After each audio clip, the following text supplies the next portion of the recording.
According to an article written in 2012 on eric.ed.gov by Kevin Grazzano and Lori Naviette, both of which are professors of education in the teacher preparation program at Nevada State College, any third grade classroom can potentially have students ranging from kindergarten to sixth grade in the level of reading comprehension that they have.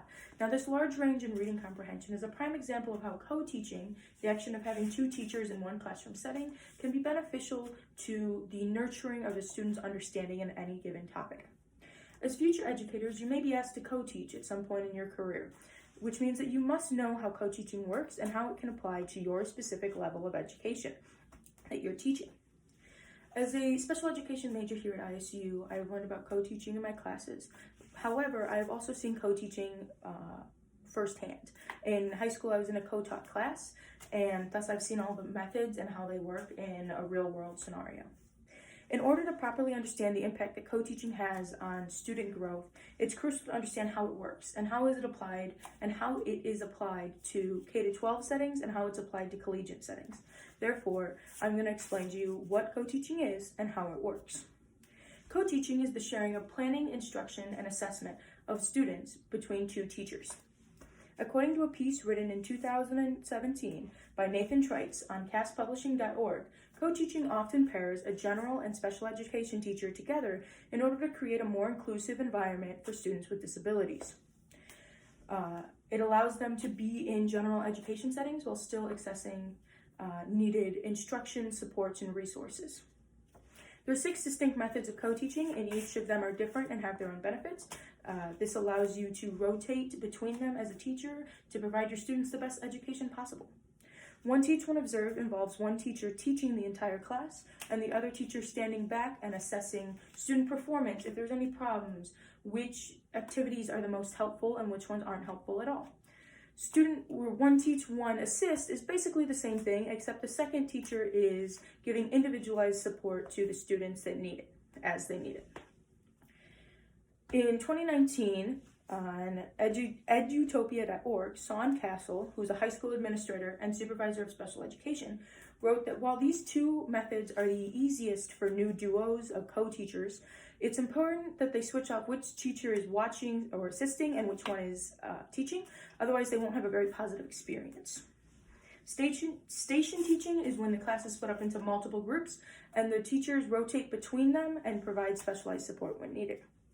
Parallel teaching is when 2 content experienced teachers split the class in half. Each one of them takes a group and explains what's happening in a more one-on-one or teacher in small group experience that allows for better education.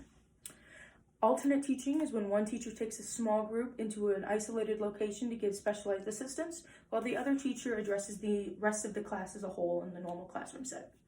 And finally, team teaching, which is the method that requires the best partnership between the teachers, is a method that relies on the previous experience of the teachers and relies on each of their strengths, because it is a method in which the teachers tag team who is doing instruction and who is doing planning.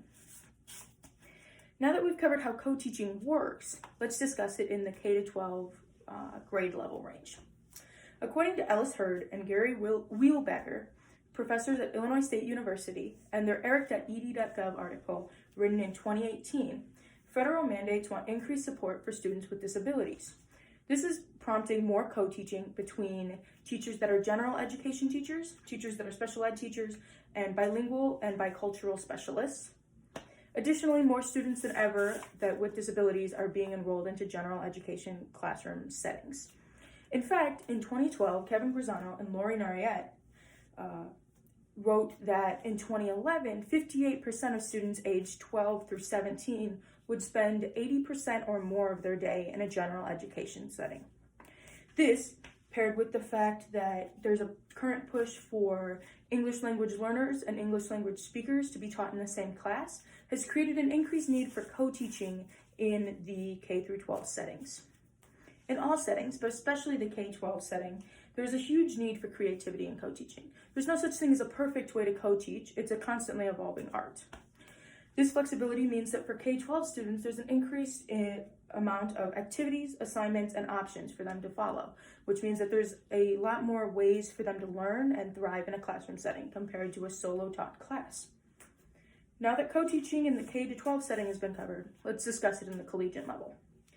J. Morlock, M. Lester, M. Claffer, A. Jardin, R. Mullins, E. Nicholas, and A. Alfati are students and staff of Virginia Tech. In 2017, they produced a piece on Tandem Online that discussed the main reasons for collegiate level co-teaching. These reasons are the mentoring of graduate student teachers, increased one-on-one time with students and teachers, decrease in isolated teaching, and providing alternative teaching practices to help students thrive. In collegiate level teaching, there are two main setups. There's one in which one teacher has a lot of experience and has taught this course multiple times before co-teaching.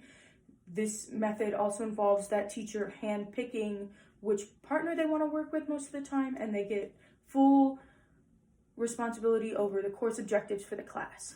They get paired with a teacher that's on a lesser accord, generally a graduate student. This teacher has no experience with the course. This is their first time running through it, and the two of them work together to teach the students.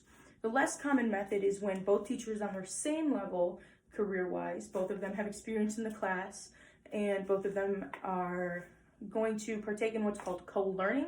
They're going to be working together and they're going to be learning from each other to better their teaching practices. This method involves a lot more teamwork than the other method uses. The most important step to succeed in collegiate co-teaching and benefit your students is to ensure that you have proper communication. And proper communication with your students on which teacher to go to for certain problems, and proper communication with your partner on which one of you is going to communicate what and how you're going to do that most efficiently. In conclusion, the increasing presence of co-teaching in education is increasingly positive. Remember that co-teaching gives teachers a lot more flexibility to properly help their students in the best way possible, while still covering the same amount, if not more, information than would be taught in an isolated teaching class. To quote the text by Ellis Hurd and Gary Wheelbacker, co-teaching is not the solution to world hunger. It's not the solution to world peace, but it is an arguably powerful means to effect change and to reinvent our schools and ourselves in the effort to better America's youth. Now, co-teaching might not be our solution to today's problems, but it's going to bring up our youth, and they're our solution to tomorrow's problems.